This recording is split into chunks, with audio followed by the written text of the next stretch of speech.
Eh,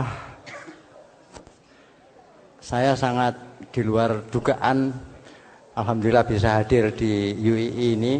Yang dulu teman-teman saya itu ratingnya Pak Mahfud. Saya malah ingin satu contoh yang sangat jelas tentang yang tadi bank. Tadi kan bank konvensional dan bank syariah. Ya. Nah, salah satu problem kita di Indonesia sebenarnya adalah kaitannya dengan bank ini. Bank ini pertanyaan utamanya bukan konvensional atau syariah. Bank itu sendiri akarnya di mana? Akarnya bukan di Indonesia.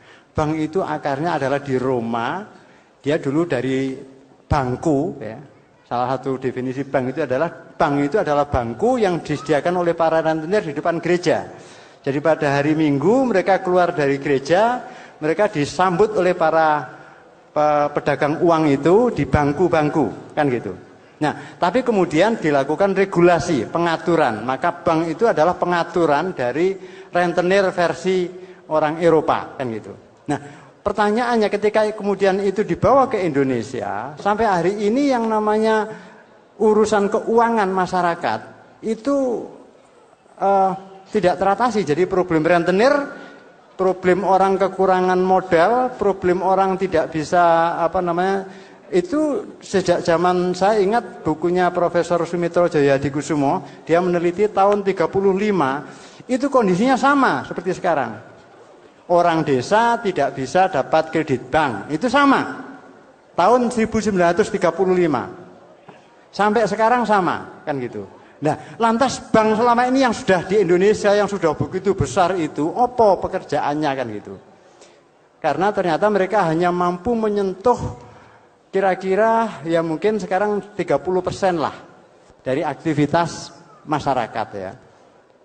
Dengan sudut pandang bank bahwa masyarakat ini tidak bankable, kan gitu. Padahal pertanyaannya sebenarnya tadi itulah. Terus sing gak bankable ini kapan bankable? Wong sejak tahun 35 persoalannya tidak bankable. Nah, dikaitkan dengan yang namanya Madani tadi, apa yang dilakukan Rasulullah ketika hijrah ke Madinah? Yang dilakukan langsung adalah melakukan regulasi-regulasi. Dengan semangat dasar tadi yang Piagam Madinah. Piagam Madinah itu apa yang ada? Ayo dirungokne kabeh. Apa yang ada, apa yang real, kemudian disepakati batas-batas bersama. Dibikin batas-batas bersama, tujuan-tujuan disepakati. Jadi bersama-sama. Ya, jadi dan akhirnya terjadi yang namanya Piagam Madinah itu. Piagam Madinah itu suatu undang-undang yang luar biasa yang dilahirkan oleh masyarakat Madinah dipimpin oleh Rasulullah, kan gitu. Artinya apa? Jadi langkah pertama adalah bikin tadi itu, bukan langkah pertama. Salah satu produk dari Rasulullah dalam 2 tahun pertama ya hijrah ke Madinah adalah lahirnya yang namanya Piagam Madinah.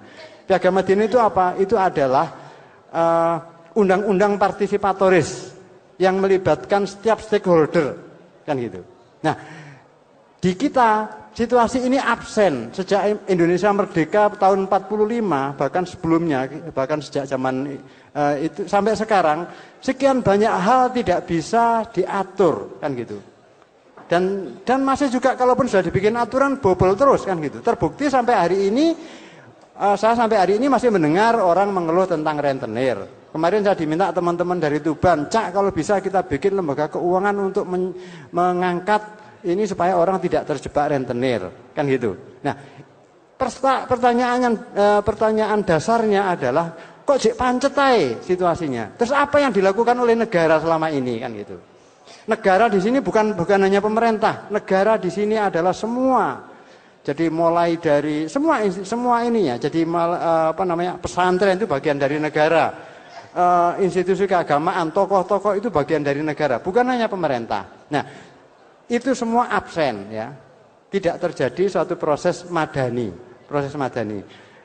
Tema madani kalau nggak salah mulai diluncurkan Cak Nur sekitar tahun 75 ya.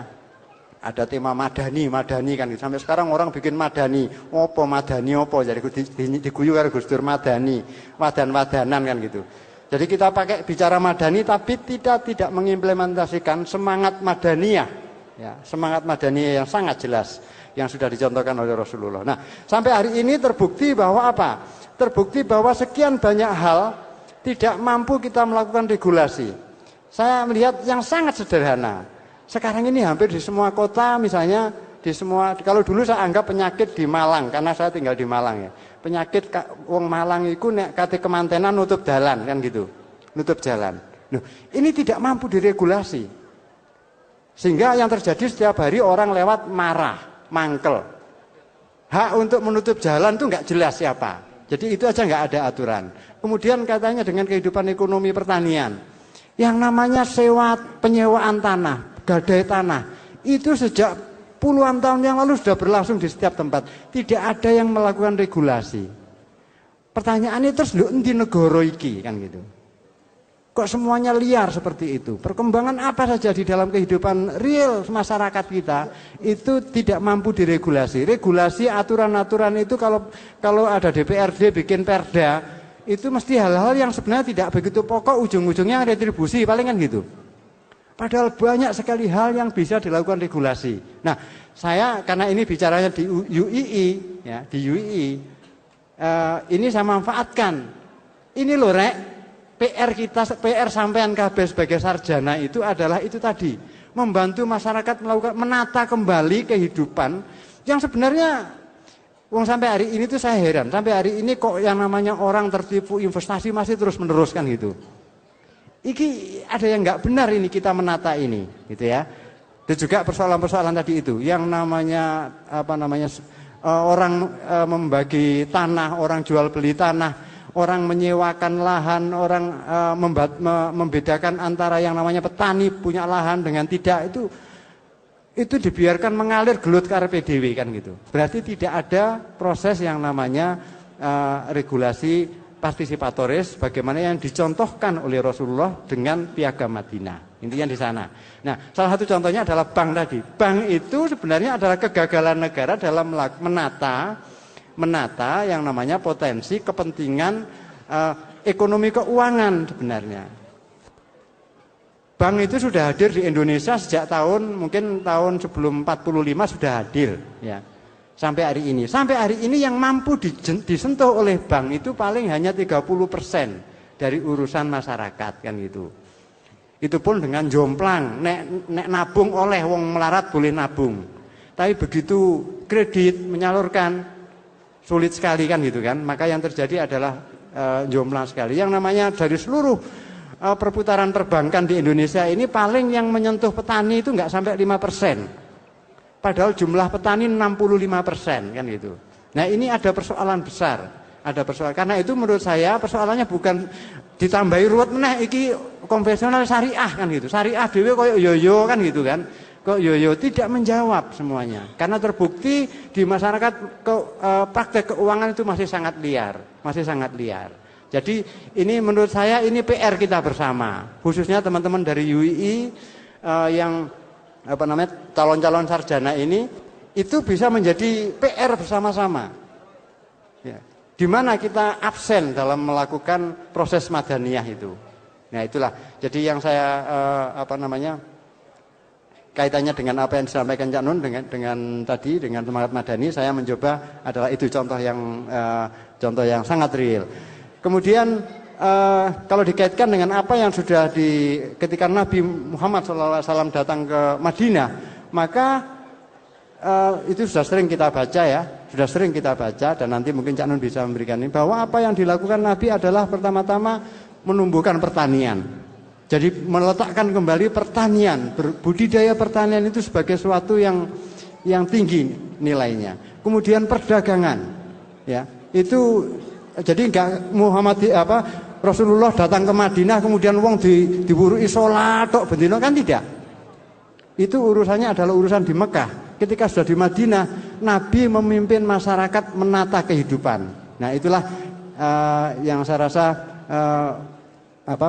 bisa ditekankan adalah itu. Yang namanya bedanya proses Makkiyah dengan proses Madaniyah. Ketika sudah sampai di Madaniyah adalah suatu proses kepemimpinan Rasulullah untuk menata kehidupan.